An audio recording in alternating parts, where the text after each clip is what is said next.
Bonjour mes amis, j'espère que vous allez bien et j'espère que vous avez envie d'une nouvelle méditation. Je vous invite à réfléchir sur une histoire tragique. Il s'agit de notre ami Samson, un homme qui aurait pu être parmi les plus grands. Il faut se rendre compte que peu d'hommes ont reçu autant de bénédictions dès le départ dans leur vie. Sa naissance est annoncée par un ange. Il est là dans un cercle très restreint. Samson est consacré à l'Éternel du ventre de sa mère. En plus, il a une force physique qui dépasse tout ce que nous connaissons. C'est le rêve des hommes. Et même si la Bible dit qu'il a été juge pendant 20 ans, il n'a finalement pas réalisé grande chose pour son peuple, surtout par rapport à ce qu'il aurait pu faire. Il a eu quelques escarmouches avec les Philistins, mais pas plus que ça. Les Philistins qui oppressent Israël sont là avant sa naissance et demeurent bien installés après sa mort. Mais ce qui est le plus triste est la fin. Et la question est pourquoi?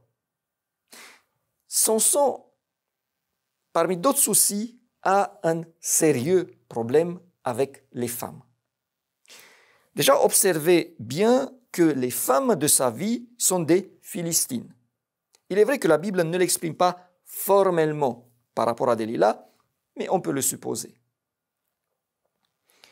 La question que ses parents ont posée lorsqu'il a fait son premier choix garde sa pertinence tout au long de sa vie. N'y a-t-il point de femmes parmi les filles de tes frères et dans tout notre peuple? C'est une question que devrait se poser chaque jeune homme qui est en train de faire le choix d'unir sa vie et de se lier à une femme qui n'a pas la même foi que la sienne. Non, on ne peut pas dire que toutes les femmes qui ont une autre religion que la nôtre seraient comme les femmes de Samson, loin de là. Mais vous avez quand même observé que les parents de Samson n'ont pas cherché à connaître le caractère de la jeune femme de Timna avant de se prononcer. Non, le simple fait qu'elle n'était pas du même peuple, qu'elle n'avait pas la même foi, suffit pour qu'ils puissent donner le verdict. Malheureusement, Samson n'a pas écouté, ni cette fois-ci, ni plus tard. J'espère que les jeunes qui nous écoutent agiront différemment. Et d'erreur en erreur, ils tombent finalement sur une femme qui, pour de l'argent, et peut-être aussi par patriotisme, est prête à le détruire. Et la manière dont cela se passe est inimaginable. Delilah demande à Samson le secret de sa force. La question est la suivante. Dis-moi s'il te plaît, comment devrais-je m'y prendre pour te détruire? Si une telle question ne met pas la puce à l'oreille, il n'y a pas besoin d'une grande intelligence pour se rendre compte que derrière, il y a des mauvaises intentions. Il y a une légende germanique qui s'appelle la Das Nibelungenlied, la chanson des Nibelungen, je ne sais même pas comment l'exprimer en français, où un certain Siegfried tue un dragon, se baigne dans son sang en devenant invulnérable. Sauf qu'une feuille était tombée sur son dos et c'était là son talon d'Achille, son point vulnérable. Son roi, qui a peur de lui, envoie un homme qui s'appelle Hagen le tuer. Celui-là va voir l'épouse de Siegfried, Kriemhild, et lui dit, écoute, on va dans la guerre et je dois protéger ton mari. Donc, s'il te plaît, fais-moi un signe sur ses vêtements où est son point vulnérable pour que je puisse bien le protéger. Et donc, elle se laisse berner et le héros est tué. Mais Delilah, elle demande à Samson lui-même elle ne fait même pas trop semblant. Samson avait une faiblesse avec les femmes, mais il n'était pas stupide. Il se rend compte de ce qui est derrière. Et c'est pour cela qu'au début, il ment. Mais c'était déjà une grande erreur. Il aurait dû, là au plus tard, quitter cette femme. Ou au moins couper court à la discussion. Mais non, il commence un jeu avec elle. Et 3 fois, non pas une, non pas deux, 3 fois, Delilah fait ce qu'il a dit. Ce qu'il a dit qu'il faut faire pour le détruire. Est-ce qu'une personne qui a vécu cela et qui n'a pas un grand retard mental pourrait encore douter des intentions de cette femme?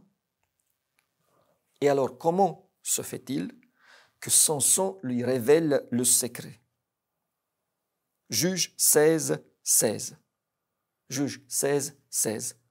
Comme elle était chaque jour à le tourmenter et à l'importuner par ses instances, son âme s'impatienta à la mort. Il y a plusieurs points que je souhaite mettre en évidence. 1.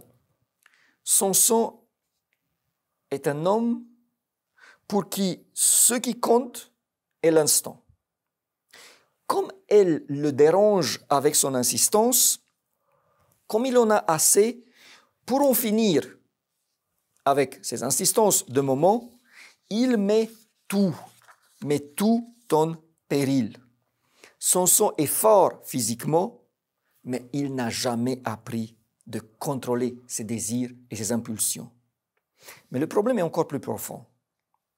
Samson était un naziréen. Il était consacré à l'Éternel. Et petit à petit, à travers ses choix, concernant les femmes principalement, mais pas uniquement, il met en jeu son bonheur, sa vie et encore plus son destin, celui d'être un grand libérateur. Il n'arrive pas ici à ce moment-là d'un coup. C'est une série d'erreurs. Le problème est qu'il n'a pas compris une chose importante, que ce qui compte le plus, c'est son lien avec le Seigneur. Et à travers ces choix malheureux, c'est ce lien qui se brise petit à petit. Pas à pas, il s'éloigne du Seigneur. D'ailleurs, Samson croit que sa force vient de ses cheveux. Mais depuis quand des cheveux ont-ils un pouvoir magique? Le problème est ailleurs. En dévoilant le secret à cette femme étrangère, il franchit le dernier pas. Et le fil qui le lie encore au Seigneur est brisé. La Bible est d'ailleurs formelle là-dessus. Samson est vaincu parce que, Juge 16, 20. Samson est vaincu parce que il ne savait pas que l'Éternel s'était retiré de lui. D'où venait sa force? D'où venait sa force? De l'Éternel. Et quand l'Éternel s'est retiré, c'était fini. C'est tellement tragique. Mais laissons cette histoire nous servir d'avertissement. Ce qui compte le plus dans nos vies, c'est le lien que nous avons avec Jésus-Christ. Plus il est fort, mieux nous nous portons spirituellement. Plus il est fort, mieux nous pouvons atteindre le destin lumineux que le ciel a en vue pour chacun de nous. Ne le mettons jamais en danger, mes amis, ce lien avec le Seigneur. Au revoir et à la prochaine.